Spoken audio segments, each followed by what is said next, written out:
A word! This guy, who's been giving us so much trouble, loved words.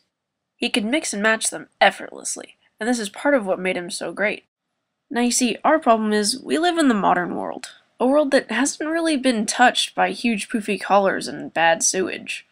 This obviously makes it harder to understand what Shakespeare is trying to tell us. And we try to make sense out of it, but sometimes the meanings just slip away. Now this to be or not to be speech, what does it even mean? What is Hamlet talking about when he says, "To sleep perchance to dream, aye, there's the rub"? Well, allow me to offer you my services, and hopefully we can clear up this big word-jumbling mess. We'll start at the beginning.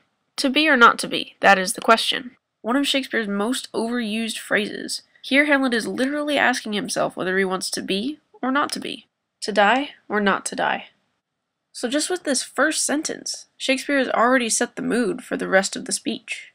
Hamlet feels that his situation is so terrible, with his uncle and his mother getting married and his father being dead, he feels like it would be better if he just killed himself. Then with the next part, whether 'tis nobler in the mind, Hamlet ponders his options. He can either sit back and take all the misfortunes that life keeps throwing in his face, or he can try to change what's happening by, quote, taking arms against a sea of troubles and by opposing end them. Next, he goes back to his original point, to die, to sleep, wherein he relates the act of dying to a simple sleep. By saying this, Shakespeare actually makes death sound appealing. Hamlet knows that if he were to die, it would end all of his problems. Then he kind of snaps himself out of it with, "To sleep, perchance to dream, aye, there's the rub." All this sentence means is Hamlet is wondering about the afterlife. I kill myself, but then what? This is where the speech really starts to get interesting. But before we continue, look through this section and see if there are any words that you might not know or don't understand. The two words that pop out at me are bodkin and fartles. A bodkin is just a blunt needle, and a fartle is just one of those sacks you tie on a stick when you want to go traveling. Okay, time to read. For who would bear the whips and scorns of time, the oppressor's wrong, the proud man's contumely, the pains of despised love, the law's delay, the insolence of office, and the spurns that patient merit of the unworthy takes, when he himself might his quietus make with a bare bodkin? Whoa, we gotta slow this down.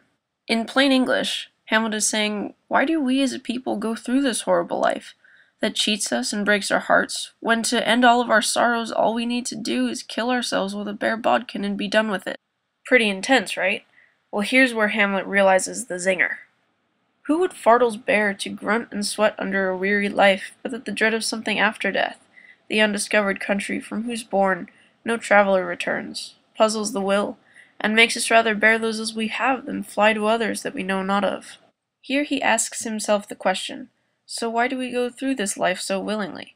It can only be because we don't know what the afterlife will hold, and we are afraid of what might happen to us when we get there.